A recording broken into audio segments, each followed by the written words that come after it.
Good afternoon and welcome to Book Corner. Our first review today is of an unusual book by Charles Foster, which is a combination of nature writing, biology, philosophy, personal memoir. It's not very definable, but it's already being described as a modern classic. John, tell us about the book you've been reading.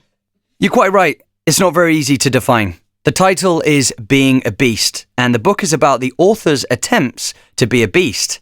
That is, to live as an animal, or rather as several animals. A badger, an otter, a fox, a red deer, and a bird.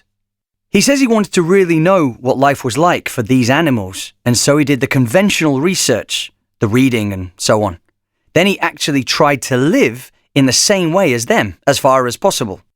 For example, when he's being a badger, he goes to live in a hole in the ground and crawls around a wood, learning to identify different trees by their smell. He even experiments with eating earthworms.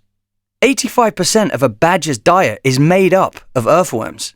Did you know that? Ugh, I didn't know that. He took one of his children with him, didn't he? Yes, his 8-year-old son, Tom. Foster says that children make better animals than adults in many ways. They use their senses to understand the world more, and they think in a much less abstract way than adults. Another reason why he took his son is that badgers are social creatures and would never live alone. He says that Tom adapted quickly to being a badger, learning to smell mice, hear tiny forest sounds, and get around on 4 feet. How did Foster tackle being the other animals? In the same kind of way. As an otter, he spent a lot of time in the rivers and lakes and the sea, as an otter would, alone this time, since otters are solitary. The otter's big problem is that it has to spend all its time hunting for food in order to survive. And that feeling of desperation was hard to recreate, but he did catch live fish in his mouth. To try to live as a red deer, Foster went to the north of Scotland. He nearly died from exposure to the cold out on the mountains, and he asked a local to set his dogs on him so that he could experience being hunted. What happened? The dogs realized that he wasn't a red deer. That episode left Foster feeling that he had failed to get close to understanding the animal, but he had much more success as a fox. In London, he tried to forage for waste food, as an urban fox would. There's one very funny part where he's trying to sleep on the ground like a fox, and a police officer tries to move him on. He tries to explain that he's trying to be a fox. And gets arrested, I suppose. Almost. In London, he had the kind of animal encounter that he'd been hoping for. A fox looked him in the eye and he felt some kind of relationship was being established, animal to animal.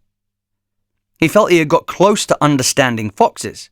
He had great respect for their ability to survive and thrive in the city. The end of the book is about swifts, those amazing birds which travel thousands of miles between continents every year. It must be hard for a human to live like a swift. Absolutely. Foster can't fly. The nearest he can get to the birds is by standing in a tree and trying to catch insects. But this section has a lot of fascinating facts about swifts and about other animals. In fact, the whole book is very witty and engaging. It asks lots of important questions about what it means to be human and animal, and provides quite a few possible answers. I really recommend this to anyone with any interest in animals, or in humans, in fact. Although it contains some scientific detail, it's a very good read, by the way. Very entertaining. Well, I'll certainly look out for that book, John. Thanks. Now, our next book is about something completely different.